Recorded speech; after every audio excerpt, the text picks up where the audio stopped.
Hello, मैं Anil sir, bio classes. आज आपको tikka disease of groundnut, बादाम का टिक्का डिजीज, इसका कॉजल ऑर्गेनिज्म है cercospora पर्सोनाटा fungus.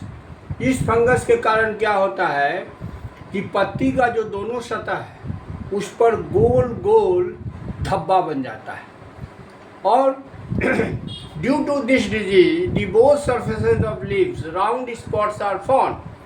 To control this disease, इस रोग को रोकथाम के लिए Bordeaux mixture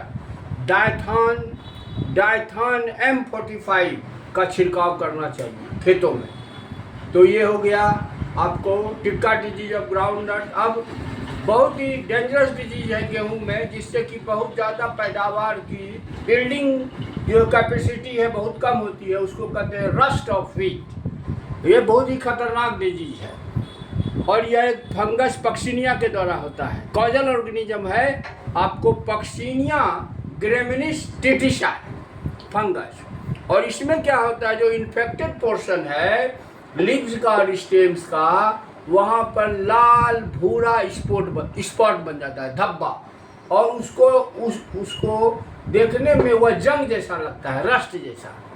the responsible fungus for this, इसमें 5 types of spores are form in which teliospores are most dangerous. इसमें 5 प्रकार का जो है बीजाणु पाया जाता है और टेरिटोस्पोर जो है बहुत ही खतरनाक है।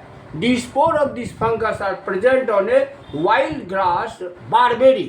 एक जंगली घास पर भी यह जो है गेहूं के अतिरिक्त यह फंगस पाया जाता है। Due to this cause, this plant disease are persistent for whole year।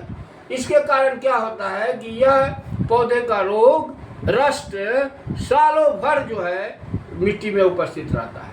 Control कैसे कीजिएगा? To control, Indian agricultural scientist doctor K C. Mehta has important research work. इसके नियंत्रण के लिए भारतीय कृषि वैज्ञानिक डॉक्टर करमचंद मेहता ने बहुत ही महत्वपूर्ण शोध कार्य किया है और इसके कंट्रोल के लिए कवकनाशी फंजीसाइड्स को स्प्रे कीजिए मिट्टी में और डिजीज रेजिस्टेंट वेराइटीज को आप लगाइए तो इसका कंट्रोल हो जाएगा। अब है लूज स्मट ऑफ व्हीट में ही इसका कॉजल ऑर्गेनिज्म क्या है? स्टिलागो नूडा टिटिसा।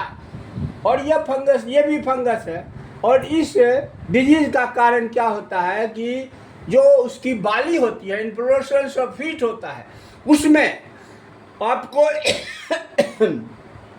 उसमें भर जाता है, आपको डस्ट जैसा पाउडर जो है पदार्थ भर जाएगा उसमें पूरा बाली में, और बाली में दाना ही नहीं बनेगा, दाना को खा जाता है वो। तो the infection takes place by seeds, यह बीज के द्वारा फैलता है। और द इफेक्ट ऑफ फंगस क्या है, तो इसका प्रभावित जो है पौधे के रूट से होता है। टू कंट्रोल, इसके कंट्रोल के लिए फॉर्मेलिन, कैप्टोन, जीरम ब्लू टॉक्स 50, ये सब केमिकल है, स्टेरलाइज किया जाता है। और सीड्स को स्टेरलाइज करने के लिए जीराम और क्लोरोनिल क्राफ्टन को स्प्रे किया जाता है खेतों में। और ये सब बहुत ही खतरनाक डिजीज है, गेहूं की पैदावार को हर साल प्रभावित करता है। और इसमें जो भारतीय कृषि वैज्ञानिक है डॉक्टर के.सी. मेहता, उनका बहुत ही इस पर उल्लेखनीय योगदान है। तो आज आपको 2-3 डिजीज बताया, फिर कल आपको जो है नेक्स्ट डिजीज बताऊंगा। Thank you.